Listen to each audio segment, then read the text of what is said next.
Chevrolet has some pretty ambitious plans to make electric vehicles affordable to the masses. I'm at the 2022 Detroit International Auto Show, and this right here is the all-new 2024 Equinox EV. Let's take a first look.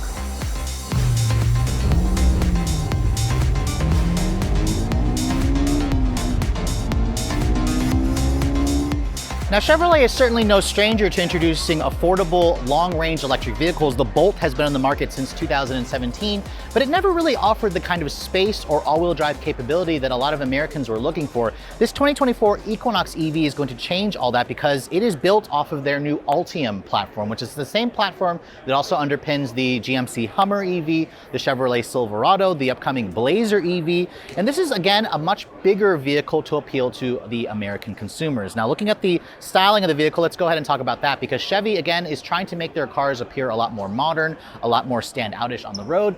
I really think that the new Equinox is setting forth a new styling direction. You can see the front end is basically not unlike any other Chevy I've seen before. You can see there's this really interesting light bar. A lot of these EVs are going with the light bars going across the entire front fascia. That light bar is going to be optional on the higher trim. Chevy will actually offer this vehicle in LT and RS, and then there'll be like sub-brands within the LTs, like 1LT, 2LT, and then 3LT. You can see here all of them will come with these LED headlights. There's actually this interesting textured carbon fiber trim on the lower portion of the front splitter, and then as you can see here, no actual grille openings. It's an electric vehicle. It doesn't need that, so again, this is all for aerodynamics. Right down here are the sensors for the adaptive cruise control. You can also get Super Cruise on this vehicle, which is Chevrolet's hands-free driving assistance tech on the highway. But overall, let me know what you think of the styling in the comment section below. This particular model here is a 3LT painted in blue with the white two-tone combination, which I think also gives it a very futuristic and modern appearance. Now, I can't open up the hood for you. Chevy actually tells me there is no frunk on this vehicle, which is kind of disappointing considering the Ultimum platform offers it. But because we're talking about the hood, the powertrains are going to be pretty simplified in this vehicle. Chevy will offer it as a single motor, front-wheel drive, or a dual motor with all-wheel drive. That's a huge improvement over the Bolt, where you still can't get all-wheel drive. Two different power outputs, 210 horsepower for the front-wheel drive model, and 290 horsepower and 346 pound-feet of torque if you guys go for the all-wheel drive model. Chevy didn't quote any 0 to 60 performance, but I imagine for those of you who are looking for an electric SUV, that should be plenty of power. This vehicle will start at under $30,000 before the federal tax credit. So again, it's going to be a really affordable electric SUV when that goes on sale later on. Now, looking at the side profile, you can see it has a much more interesting design versus the Bolt. First of all, it's very long, it's very wide, but it also has the height that you expect from an SUV. I wish I could tell you what the specs were in terms of the overall length and wheelbase, but Chevy wasn't able to share that with us right now. But to me, it looks kind of like something a little bit larger than a Toyota RAV4 or a Honda CR-V. I'd probably estimate this is around 185 inches long, which again is going to be a good size for a lot of people looking for a compact SUV. Now, Chevy is going to offer a choice between either a 19-inch wheel going up to, or an 18-inch wheel going up to a 21-inch wheel. You can see this model here, the 3LT, has the 21-inch wheel riding on pretty fat 275/40 R21-inch tires. So these are some serious wheels.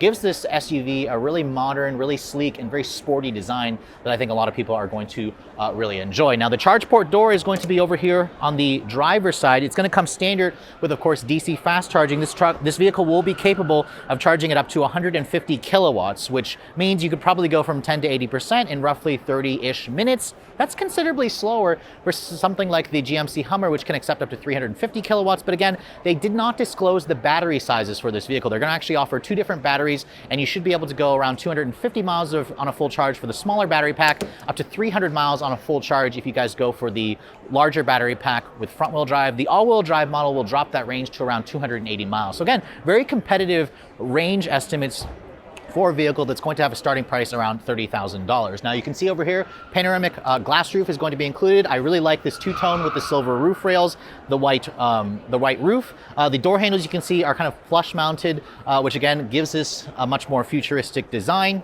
And I also like the way the roofline kind of has that contrasting look over here with the white, the black, and then the blue. And then the rear of the vehicle, this definitely doesn't look like a dopey looking rental car grade vehicle like you expect from most of the Equinox models. It has a sleek, modern, futuristic design with the trademark LED light bar that goes across the rear. I like the new Equinox badging here. You can see the E is supposed to be, or they actually kind of gave it a unique badge for showing that this is an all-electric vehicle. The bow tie here, I kind of don't like how it's again, the signature gold color. I would have liked to see this black. Maybe Chevy will offer that if you guys go for the RS models. And then down here you can see really interesting texture for the lower rear bumper, and then obviously no visible exhaust tips. This is on a vehicle that's going to be all electric. But opening up the trunk of this vehicle, you can see it is a fairly large sized trunk. Chevy actually already told us that you get around 57 cubic feet of space with the trunk open, which is pretty large for the segment. I think that a lot of people are going to find the cargo area to be very, very useful.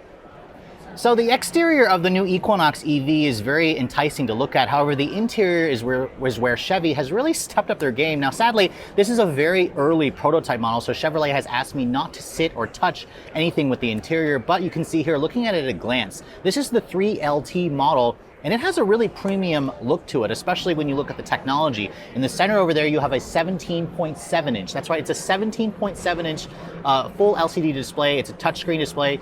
It includes their Android-based operating system, so it has Google Voice commands, it has wireless Apple CarPlay, Android Auto, it has over-the-air updates. The graphics, as you can see, modern, crisp, really beautiful looking. You have an 11-inch display here for the instrument panel, which again kind of forms this curved display that is canted toward the driver, along with the two-tone accents looks. You can see this particular 3LT has like this really cool color combination where it's got this kind of light gray with the black with the contrast stitching. It's got the blue along the center console. You have a wireless phone charging pad there. And then you also have features like heated and cooled seats, power seats with memory function over here on the driver's side. And then the steering wheel, you can see it's a new steering wheel design. There's the status bar light for the Super Cruise, which again makes this vehicle feel a lot more modern and premium versus something like the gas-powered Equinox. Now above me here, you can see there is a panoramic glass roof. The roof, as you can see, does not open, but it does let in a lot of natural light. It goes into about halfway of the back seat. Now let's go ahead and take a look at the back seat really quick. Now, sadly, again, I still cannot sit inside this vehicle, but I am surprised to see that there's a pretty generous amount of legroom back here. It looks like it has around 36, 37 inches of legroom. There are features like 2 USB-C charging ports over there. You have rear seat air vents, a seatbelt buckle that's sitting there on the floor. And then these seats over here, you can see they appear to be slightly more reclined. But you have, looks like a center console over there, or an armrest that folds down. It should give you 2 cup holders. And then overall, you can see the door panel materials look pretty modern. I like some of the different colors and textures for this vehicle. I think it should be exactly what a lot of American or families are looking for. This has a lot more space versus something like the Chevrolet Bolt.